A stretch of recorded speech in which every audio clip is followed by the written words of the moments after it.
Nessa aula vamos falar sobre um dos princípios bastante interessantes que é chamado de Tell, Don't Ask, certo? Esse é um dos princípios criados pelo Martin Fowler, aí você vai ouvir falar muito desse cara aí se você ainda não é um cara que ainda não vivencia o mundo da programação, mas com certeza você vai ver muitas frases, muitas literaturas, muitas definições e princípios criados em conjunto com ele e outras pessoas, tá? Tell, don't ask, no caso, seria um princípio que seria algo do tipo diga, não peça, tá? Isso aqui, tá, gente, mais uma vez reforçando, é algo relacionado a boas práticas de programação, utilizando orientação, né, o paradigma da orientação, objeto, tá certo? Eu vou ler aqui a definição do princípio e aí a gente vai aplicar uns exemplos bacanas aqui para você entender o porquê desses princípios, o grande lance, o grande objetivo dele no final das contas, tá? É um princípio que ajuda as pessoas a lembrar que a orientação a objetos envolve o empacotamento de dados com as funções que operam nesses dados, tá? Isso nos lembra que em vez de pedir um objeto por dados e agir com base nesses dados, devemos dizer a um objeto o que fazer, certo? Isso incentiva a mudança de comportamento em um objeto para acompanhar os dados, tá? É uma definição bastante teórica, né? Martin Fowler é fera nisso, em ser bastante teórico. E o que ele quer dizer é o seguinte: um objeto não precisa ficar perguntando a um outro objeto o que ele tem que fazer. Ele tem que simplesmente pedir o outro objeto. E o outro objeto que faça todos os seus processos internos lá, sem que o objeto primeiro, né, saiba de alguma coisa, tá? Fica um pouco, digamos assim, confuso, mas você vai ver na prática aqui como é algo bem simples. É um exercíciozinho que você vai praticar que vai melhorar aí a sua aplicação e os seus códigos, tá? Vamos aqui para minha tela. Eu peguei aqui esse diagrama que eu peguei inclusive lá das referências do Martin Fowler, e aqui ele faz uma pequena analogia, que é um objeto que pergunta a um outro objeto, que devolve, que pergunta, que devolve, que pergunta, que devolve, né? E no caso tem a lógica, né? Tem algum tipo de lógica desse primeiro objeto ou na chamada desses objetos. E aí aqui ele faz, digamos assim, a correção, né? A refatoração disso, que é o seguinte: esse objeto só chama o que ele quer sem perguntar nada, e a lógica vai estar encapsulada dentro do outro objeto, certo? Então a ideia é exatamente o que está aqui nesta imagem, tá? Vamos fazer um exemplo aqui, mão na massa, né? A gente entender melhor, a gente só entende mesmo quando a gente se exercita. Deixa eu excluir essa pastinha aqui. Vou criar aqui um arquivo chamado index.php, vou usar aquele mesmo formato lá que a gente estava usando. Vou fazer o seguinte, vou abrir aqui as tags do PHP, certo? Vou fazer aqui uma classe chamada nota fiscal. Certo? Vamos simular aqui uma nota fiscal e os seus itens, tá certo? Eu vou ter aqui um public itens, tá? Public itens. E vou ter aqui um public total, né? Vou colocar aqui a documentaçãozinha só para você saber o que é que vai ter aqui, certo? Aqui no caso, ele vai ser um array de nota fiscal item, coisa que a gente vai fazer já, tá certo? Entendam que, mais uma vez explicando, já expliquei isso aqui várias vezes em outras aulas, isso aqui eu estou sinalizando que esse itens vai ser uma collection, né? Uma lista de nota fiscal item, tá certo? Aqui eu vou colocar também uma doczinha que vai ser só um float, né? Vai ser aqui um float com o total da nota fiscal, tá certo? A minha nota fiscal por hora só vai ter isso, tá? E eu vou criar aqui o class nota fiscal item, certo? Aqui vai ser o seguinte, vou colocar aqui, por exemplo, a descrição, né? Private, descrição, e aqui eu vou botar private preço, certo? Preço do item, tá? No caso, preço. Aqui no caso vai ser string, tá? Vou botar aqui string, e aqui no caso vai ser e aqui no caso vai ser float, certo? Float, só para a gente se situar, né? A gente viu na aula de Java, né, que a gente usou Java, que isso aqui a gente poderia fazer algo desse tipo, né? Aí ficaria bastante legal, né? Mas no momento que eu estou gravando esse treinamento, o PHP ainda não tem esse suporte, tá certo? Então vamos lá, vou fazer aqui um método construtor, certo? Vou fazer aqui um método construtor que vai fazer o seguinte: eu vou colocar aqui string a descrição, e aqui eu vou botar float preço logo no seu construtor para a gente poder alimentar esses camaradas aqui, né? Descrição, aqui descrição, e aqui preço, é igual a preço, tá? Aqui a gente alimenta, né? A gente popula, ou a gente preenche, né? Aí várias formas de falar os nossos atributos. E aqui eu vou fazer apenas os getters dele, certo? Public function, get descrição. Eu vou dar um return descrição, certo? Aqui eu vou fazer o public function, get preço. Ok? E aqui eu boto return preço. Tá? Fiz os getters aqui bonitinho, como você já sabe fazer, certo? Deixa eu só colocar aqui, por exemplo, string, né? O tipo de retorno, para ficar bonitinho. Aqui é float. Pronto, nós já temos aqui a nossa espinha dorsal, digamos assim. E agora vamos fazer aqui a violação, né? Digamos assim, a violação do tell don't ask, tá? Eu vou aqui embaixo mesmo fazer o seguinte, ó. Variável nf vai ser igual a new nota fiscal. Certo? Estou instanciando aqui um objeto do nota fiscal. E aqui eu vou criar dois itens. Ó. New nota fiscal item. Vou colocar aqui, por exemplo, notebook. Tá? Que vai ser R$1.500 esse item. Certo? E vou criar um item, né? Vou chamar aqui item 1, né? Item 2 vai ser, por exemplo, o monitor. Monitor. Um exemplo. Tá? Vou colocar aqui R$800. Beleza? Um monitor bom, né? E no caso aqui eu vou fazer o seguinte, ó. Eu vou botar nf items vai ser igual a item 1, certo? É itens, deixa eu ver aqui, items, né? Em plural, no inglês, né? Item 1, vou colocar aqui, por exemplo, item 2 também, certo? Aqui eu, no caso, estou só colocando itens na minha nota, tá certo? Aqui via array, certo? E aqui eu boto nf total, total vai ser igual a item get preço, certo?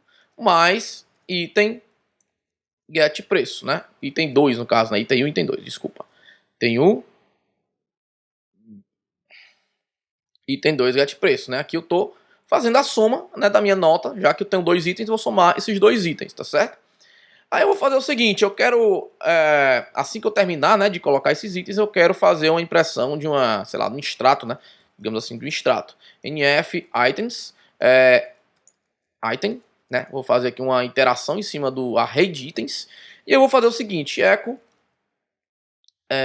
item, get descrição, certo, nomezinho do item, vou colocar aqui um pipeline, e aqui eu vou botar preço, dois pontos, eu boto aqui item.get preço, né? Item 2, né? Item 1 e item sempre esqueço. Não. Get preço. Certo? E aqui eu vou botar apenas uma quebra de linha, tá? Esse PHP L seria PHP end offline, apenas para ele botar uma quebrinha de linha, tá? Uma constante que o PHP tem para ajudar a gente nisso. Ok? Aqui a gente tem, só resumindo aqui, só sintetizando aqui, nós temos uma classe nota fiscal com os itens da nota e o total. E nós temos aqui os itens da nota, que cada item vai ter uma descrição e um preço, tá? E aqui eu faço meus getters e aqui eu tenho no construtor as informações necessárias para criar um item. Aqui embaixo eu estou instanciando uma nota fiscal, estou criando dois itens para ele e estou armazenando esses dois itens na nota fiscal.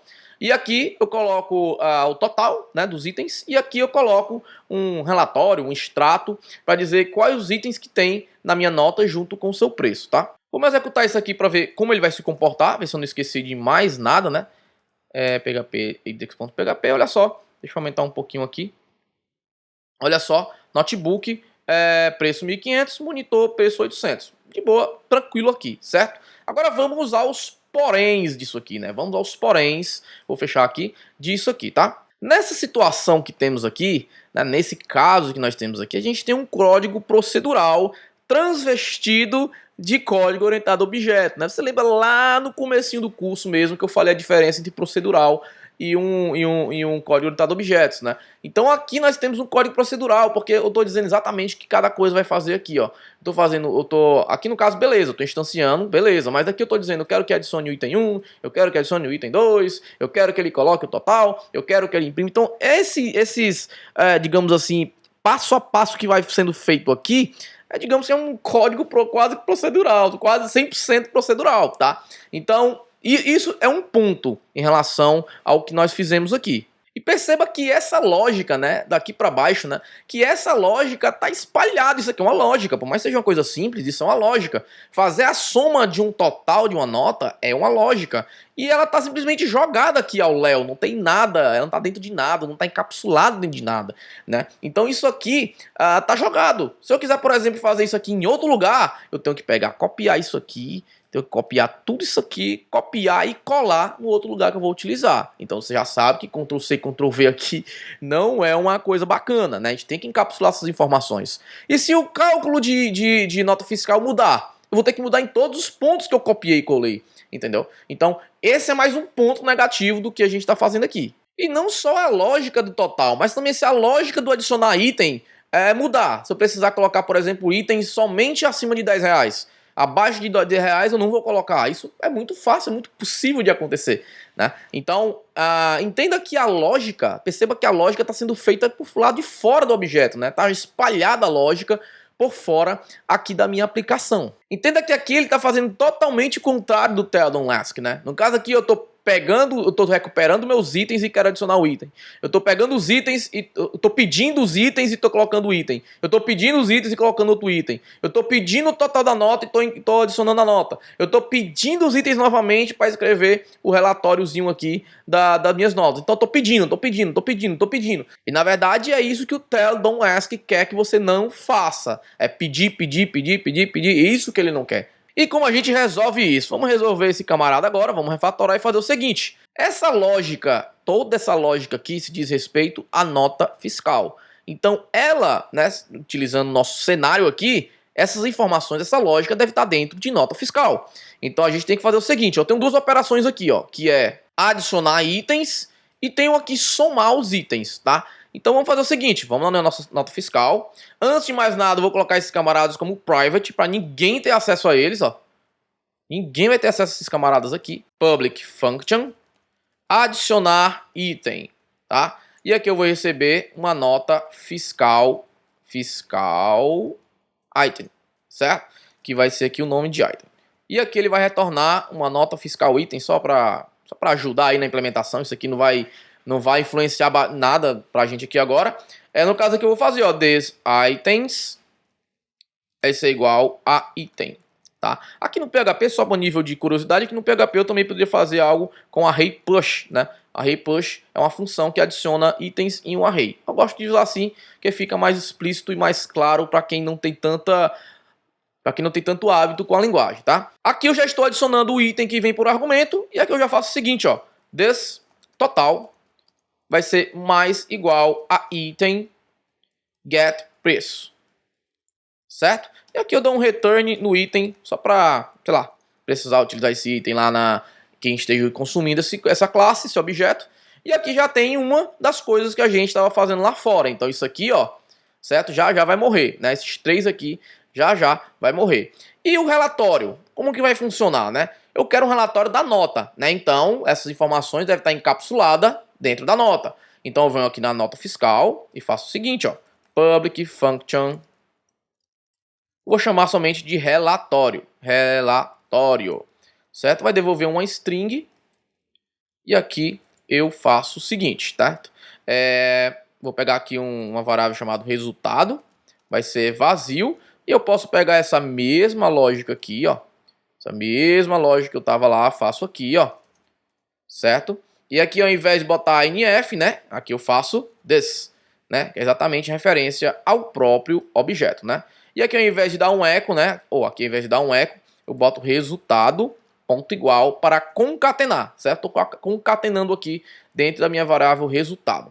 E depois disso, basta dar um return aqui embaixo para eu retornar o que foi feito nessa iteração aqui, certo? Acabamos de encapsular, né, aqui dentro da minha classe de nota fiscal. Podemos também colocar aqui também um getter, ó, public function get total, caso alguém precise pegar o total da minha nota, ó, desse total, certo? Encapsulamos tudo bonitinho, ó. E agora quem quiser usar não vai precisar perguntar mais nada, não vai precisar pedir mais nada, né? Vamos refatorar agora aqui, ó. Isso aqui a gente não precisa mais, isso aqui a gente vai substituir por NF, esses dois camaradas aqui, ó. Esses três, na verdade, ó. adicionar item, item 1, e aqui é item 2. Olha só, nós estamos mandando ele adicionar item. Não me importa se vai ter alguma validação, não me importa aqui nesse canto que eu estou, se vai ter alguma regra, eu só quero que adicione. Se vai adicionar ou não, se vai disparar uma exceção, isso aí quem vai resolver é a minha classe de nota fiscal, tá? E aqui nesse relatório eu faço o seguinte, ao invés de fazer tudo isso aqui, eu faço apenas um echo nf relatório. E aí sim, eu tenho, olha só a diferença do código, que ficou muito mais fácil até de ler, né? Ficou muito fácil de ler, ó. Eu digo, eu criei uma nota fiscal, criei um item, criei 2 itens, eu vou adicionar esses 2 itens, se tem alguma regra, eu não sei, e aqui eu vou chamar um relatório. Simples assim, ó. Quando eu for fazer a execução aqui, é para ele retornar o mesmo resultado, ó. O mesmo resultado ele retornou aqui. Ah, vamos botar um pouquinho para a gente finalizar essa aula, vamos colocar mais uma dificuldade aqui, mais uma complexidade. Eu vou aqui no meu adicionar item e vou fazer o seguinte, ó. Aqui, item. Vou fazer o seguinte, ó. Se o meu item, ó, if item get preço for, por exemplo, como eu falei no começo da aula, for menor do que 10, certo? Eu vou aqui só disparar uma exceção. Throw new exception. Item com preço menor do que 10. Eu estou colocando apenas mais uma complexidade para você entender que isso aqui é uma lógica, né? Isso aqui, opa, não é aqui no relatório, perdão. Não é aqui, errei só o lugar. Perdão, é aqui em cima no adicionar item. Ó. Antes de qualquer coisa, eu vou perguntar, ó. Esse item que está sendo colocado aqui, o preço dele é menor que 10? Se for, tem nem conversa, né? Já dá um exception aqui, poderia retornar vazio, poderia retornar sem fazer nada, enfim, isso aí vai de acordo com a aplicação.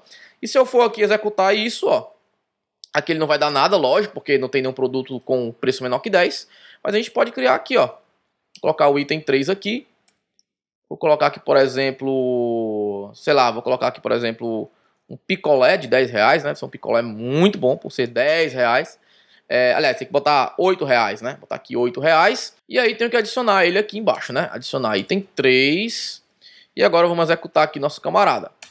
E olha só, ele deu realmente, ó, deu uma exceção dizendo item com preço menor que 10, certo? Bacana essa parte do Tell Don't Ask, é uma coisinha bem simples, mas que vai te deixar com bons hábitos de programação. Se você estiver trabalhando numa equipe de desenvolvedores, então isso aqui vai te ajudar bastante na comunicação do que a tua aplicação está fazendo, tá certo? Então eu espero que você tenha entendido e guardo vocês na próxima aula aqui do módulo de boas práticas de programação com orientação a objetos.